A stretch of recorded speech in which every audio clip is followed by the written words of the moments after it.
Hello friends, welcome back to my channel. This is Shahrukh. आज की जो ये वीडियो है एक एजुकेशनल वीडियो रहने वाली है। आगे आने वाली भी हर एक वीडियो जो है इसी सीरीज़ में रहने वाली है और वो एक बिगिनर के लिए एज अ कोर्स की तरह काम करने वाली है। एक एज अ कोर्स ही है बिगिनर के लिए। हम ये सीरीज़ इसलिए स्टार्ट कर रहे हैं क्योंकि मार्केट में अभी बहुत सारे ऐसे लोग हैं जिन्हें स्टॉक मार्केट एक्चुअली होता क्या है, या फिर वो स्टॉक मार्केट में आना चाहते हैं लेकिन उन्हें एक प्रॉपर नॉलेज नहीं रहता है, एक प्रॉपर गाइडेंस नहीं रहता है। वो ब्लाइंडली मार्केट में तो आ तो जाते हैं, अपना पैसा इन्वेस्ट करते हैं या वहाँ पे उनका लॉस हो जाता है, या फिर जो नए आते हैं तो उनका पैसा एकदम से पूरा डिप्लॉय करते हैं मार्केट में और लॉस करते हैं और फिर मार्केट को छोड़ देते हैं क्योंकि नॉलेज नहीं रहने की वजह से। जो भी नया कोई भी अगर जब मार्केट में आता है तो वो एक दूसरे का जो प्रॉफिटेबल ट्रेडर है उनका जो लाखों का प्रॉफिट रहता है वो देखकर ही मार्केट में आते हैं कि हम भी ऐसा प्रॉफिट कमाएंगे, लेकिन वो रातों रात अमीर होने के लिए आ जाते हैं। तो वैसे साइकोलॉजी की वजह से वो क्या करते हैं, अपना पूरा का पूरा capital without risk management, without money management अपना पूरा पैसा लगा देते हैं और फिर अपना सारा कैपिटल जो है ड्रॉ डाउन कर देते हैं।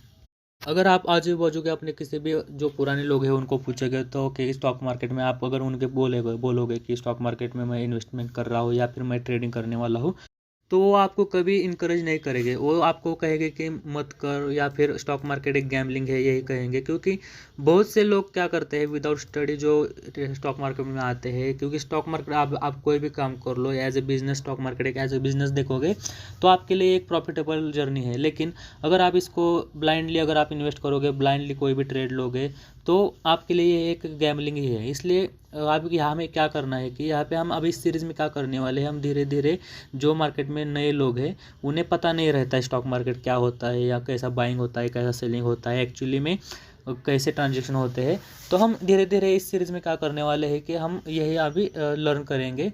क्योंकि एज अ बिगनर हमें कुछ नहीं पता होता, क्योंकि जब मैं भी स्टॉक मार्केट में नया था तो एज अ बिगनर ही था। क्योंकि मैं भी हर एक ट्रेडर ये गलती करता है, क्योंकि मैंने भी खुद ये गलती की हुई है। जब मैं भी स्टॉक मार्केट में नया आया था तो मैंने भी ब्लाइंडली ट्रेड लिए हुए थे। स्टॉक मार्केट में क्या रहता है, एक्चुअली क्या रहता है, मुझे एक कुछ भी पता नहीं था। लेकिन जैसे जैसे मुझे पता चला कि बाबा स्टॉक मार्केट को सीखना चाहिए, अगर लर्न करेंगे तो ही अर्न करेंगे, तो धीरे धीरे मैं स्टेप बाय स्टेप सीखता गया। ऐसा नहीं कि अभी भी मुझे सब कुछ आता है, लेकिन मैं अभी भी लर्निंग स्टेज में ही हूँ।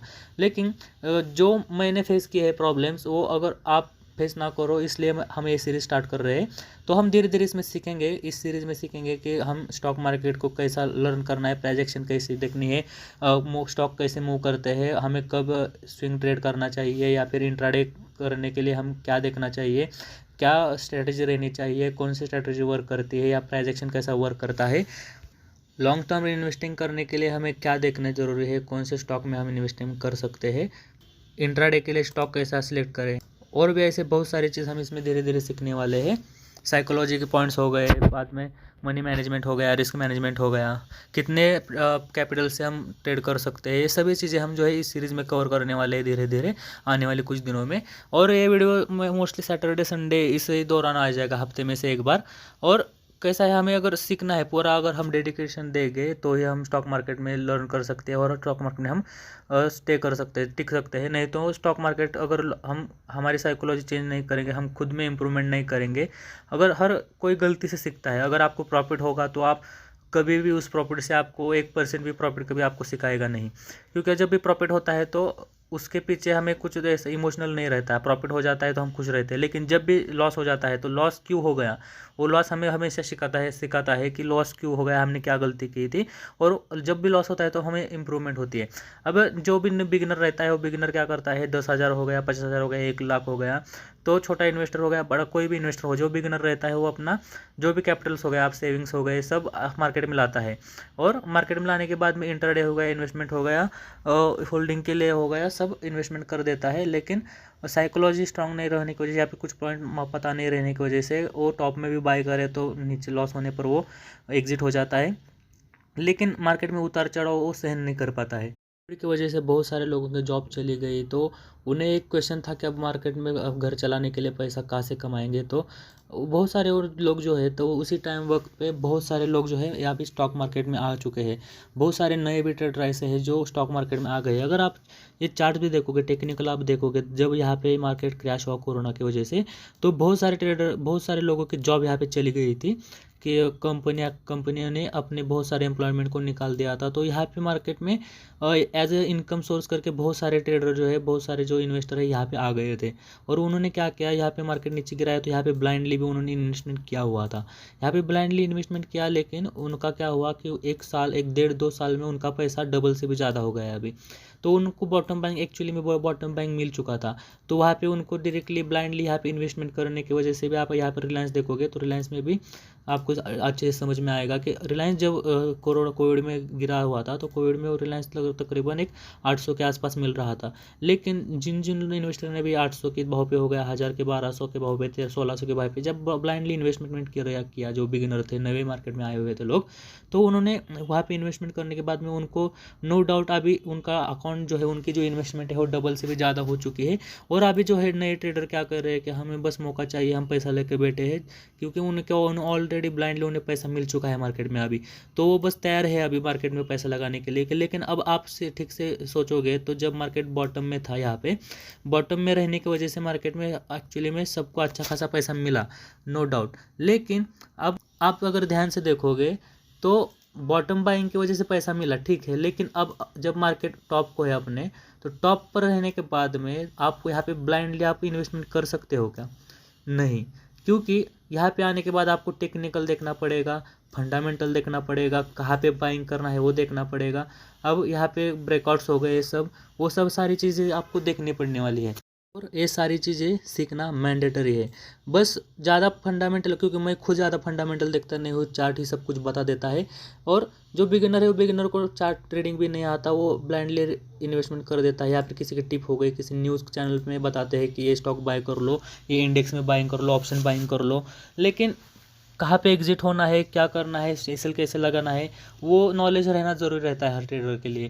क्योंकि हर एक ट्रेडर जब मार्केट में आता है, अगर आप कोई बिजनेस कर रहे हो, तो बिजनेस में भी कैसा रहता है, आपका रिस्क टू रिवॉर्ड रहता है कि इतना मैंने इन्वेस्ट किया हो तो इतने साल में मेरे को इतना प्रॉफिट आना चाहिए, वो सब आपके कैलकुलेशन होते हैं। लेकिन जब स्टॉक मार्केट में आते हो तो जो बिगिनर रहता है वो ये पूरे कोई भी कैलकुलेशन नहीं करता है, ना रिस्क अपना मेंटेन करता है, और धीरे धीरे अपना कैपिटल जो है ड्रॉ डाउन कर देता है।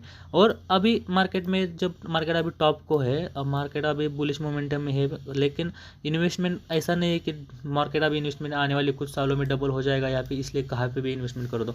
हमें एक अच्छा बाइंग भी मिलना चाहिए, एक बॉटम बाइंग भी आना चाहिए। तो जब भी मार्केट ऊपर जाती है, साइडवेज जाती है, फिर ऊपर जाती है, कब बाइंग करना है ये भी समझना मार्केट में ज़रूरी है। और एक इन्वेस्टमेंट करना भी मार्केट में अभी फ़िलहाल ज़रूरी है, क्योंकि जब आप एक कॉमन इंसान क्या करता है, मिडिल क्लास इंसान, कि अपने जैसा पैसे जो सेविंग्स है वो एफडी में लगा देता है, लेकिन एफडी में जो है अभी इतना अच्छे रिटर्न मिलते नहीं है। लेकिन अगर वो अपना धीरे धीरे इन्वेस्टमेंट अगर स्टॉक खरीदेगा, स्टॉक में लगा देगा, तो आने वाले सालों में, कुछ सालों में म्यूचुअल फंड हो गया, या फिर इंडेक्स फंड्स हो गए, ETF हो गया, उन सब में अगर लगाएगा तो आने वाले कुछ सालों में उसे अच्छा रिटर्न उसमें मिलेगा। अगर आप मंथली भी कोई इन्वेस्टमेंट करते हो तो भी एफडी से, नो डाउट एफडी से अच्छा रिटर्न मिलेगा। लेकिन ये रिटर्न कब मिलेगा? अगर आप अच्छे से सीख कर अच्छा सा स्टॉक पिक करके अगर उसमें लगाओगे तो ही अच्छे रिटर्न मिलेंगे। क्योंकि ऐसा नहीं है कि उठो कोई भी स्टॉक खरीदो तो हमें अच्छा रिटर्न मिलेगा, क्योंकि बहुत से ऐसे स्टॉक होते हैं जो 1000 का है, 1000 का आज 10 हो जाएगा, कुछ सालों में नीचे भी आ जाएगा, या फिर कोई 10 का स्टॉक 10,000 भी हो जाएगा, 1000 हो जाएगा। तो ये उतार चढ़ाव होते रहते हैं, तो सही स्टॉक पिक करना भी आना चाहिए। तो इस सीरीज़ में हम यही सीखने वाले हैं, ये सभी पॉइंट सीखने वाले हैं, खुद के नॉलेज को इम्प्रूव करने वाले हैं, खुद की साइकोलॉजी हो गई, उन सब बातों को, रिस्क मैनेजमेंट हो गया, मनी मैनेजमेंट हो गया, ये सभी बातों का हम धीरे धीरे हम इम्प्रूवमेंट करेंगे। भले हमें ऐसा नहीं है कि हर ट्रेडर को 1 महीने में ट्रेडर बनोगे या फिर 2 महीने में ट्रेडर बनोगे, चीज़ें जो है इतना फास्ट मूवमेंट नहीं करती। क्योंकि आप खुद सोचो, आप कोई जॉब है, आपको जॉब चाहिए थी, तो आपने जॉब के लिए क्या किया? आपने 10-12 साल एजुकेशन ले लिया, आपने 10-12 साल इन्वेस्टमेंट किया, और तब जाके आपको क्या 20,000 हो गया, 10,000 हो गया, 15,000 या 30,000, 40,000, 1 लाख ऐसा हो गया। ये जॉब के लिए आपने लर्न किया, 10-12 साल आपने दिए हैं जॉब के लिए, कोई भी जॉब के लिए, ठीक है।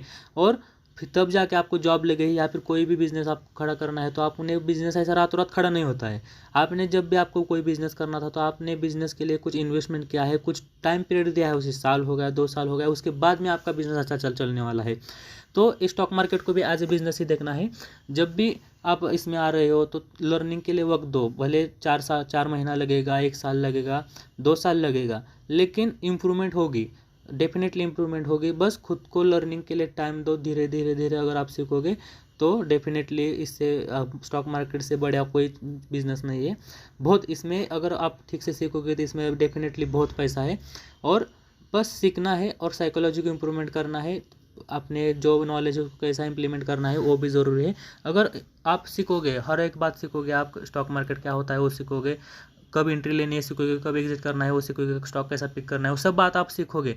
लेकिन अगर आपको इंप्लीमेंट नहीं करना आया तो वो आपकी नॉलेज को कोई वैल्यू नहीं रहने वाली है, क्योंकि आपका 1% भी नॉलेज रहेगा। बस आपको इंप्लीमेंट करना आना चाहिए। जो भी एक सिर्फ अगर आप एक ही स्ट्रैटेजी पे वर्क करोगे तो हर एक स्ट्रैटेजी की आपको अपनी एक्यूरेसी रहती है। अगर आपको 50% भी एक्यूरेसी आ गई और आप 1:2 रिस्क रिवॉर्ड लेकर चलोगे तो भी आप इन द एंड आप प्रॉफिट में रहने वाले हैं।